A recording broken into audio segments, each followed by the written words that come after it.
Hello mga ka-foodie! As promised, I will take you to a full video tour of the newest cafe inside Villar City. At ito nga ay ang Foresta Cafe. So pagpasok niyo pa lang sa kanilang driveway, bubungad agad sa inyo ang kanilang napakaganda at eleganteng fasad ng kanilang building. Ang laki rin ng parking area nila since wala pang ibang structures na nakatayo bukod sa kanila. So here it is, ang Foresta Cafe. Ito yung side ng entrance nila. At ito naman yung side ng exit nila. So when you get inside, bubungad na agad sa inyo ang kanilang counter where they take your orders. Ang kanilang tall ceilings with glass walls, windows, and sometimes glass roofs. So sa left side ng counter, merong access papunta sa taas ng balcony. There you will see ang napakalawak na lupain na nakapalibot sa Foresta Cafe. Ang ganda ng tanawin, napaka-fresh at malakas ang hangin. We notice na wala pa talagang ibang structure na nakatayo besides sa kanila.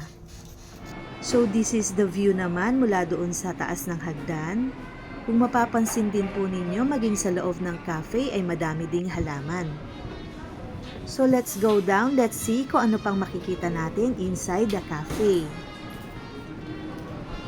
May access din pala siya, pababa naman, papunta sa kanilang garden. Napaka-cozy and relaxing talaga ng ambience nila dito.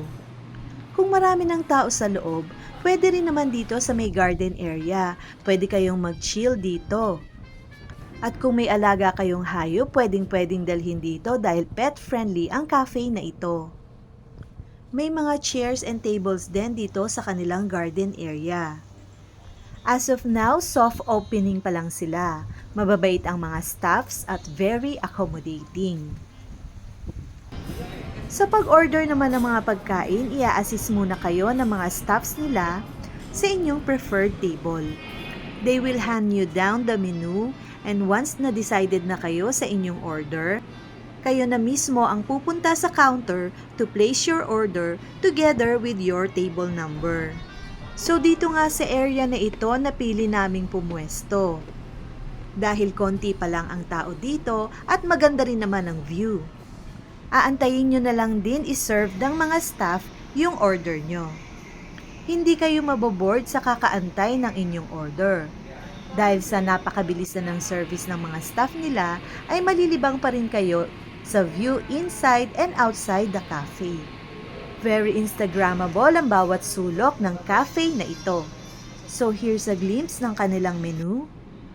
As expected, medyo pricey ang mga food and drinks nila dito. May iba't ibang klase ng breakfast, salad, sandwiches, and soups. Meron din silang mga pizza and pasta, main courses at desserts.